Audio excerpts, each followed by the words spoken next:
Bonjour à tous. Alors nous, on a travaillé avec des étudiants de l'université de Mondragon, qui sont ici. Bon, il a ramené sa guitare, sympa. Et avec des étudiants de l'ESTIA, donc de première année. Et on a travaillé sur un sujet que nous a proposé la société Roventa, à savoir les aspirateurs. Alors, la démarche qu'on a fait pour travailler, c'est de regarder un petit peu comment les technologies ont évolué dans le passé, la vitesse en fait à laquelle les technologies ont pu évoluer et dont on a pu se servir. Et on a estimé un petit peu comment les technologies allaient pouvoir être utilisées et se développer dans le futur. Alors, on a essayé de faire un petit prototype avec de la matière première qu'on trouve ici, donc à savoir une planche de surf. On a essayé de faire quelque chose.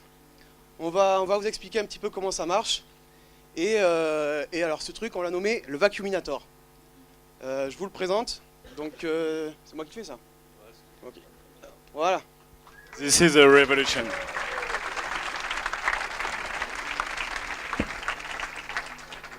Donc le vacuuminateur, exactement, qu'est-ce que c'est? C'est un design innovant.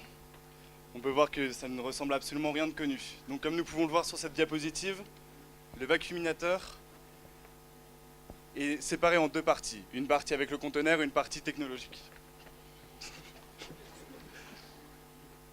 Donc, quelles sont les innovations apportées au problème?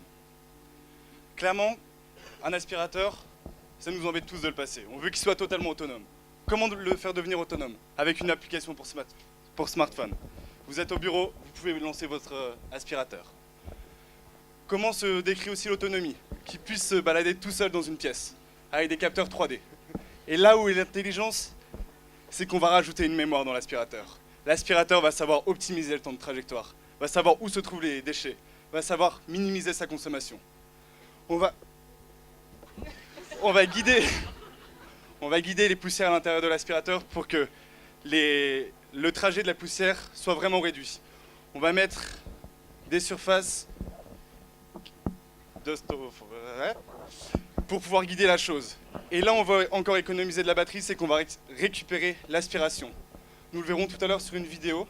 Cela permet d'économiser de la batterie car l'air créé par les turbines vont être redistribués dans la turbine. Voilà. Voilà à alors, quoi ça ressemble. Si vous voulez bien, on va vous montrer un petit peu un type d'application. Par exemple, voilà, bon, j'ai fait soirée, machin, tout ça. J'ai fini tard, faut que j'aille au boulot demain. Bon, je me réveille tard, mais il faut que j'aille au boulot, j'y vais et j'ai pas nettoyé. Bon, alors si je veux déjà garder mon chèque de caution, tout ça, il faut que mon appart il soit propre.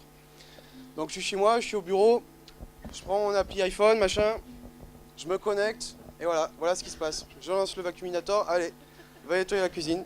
Voilà.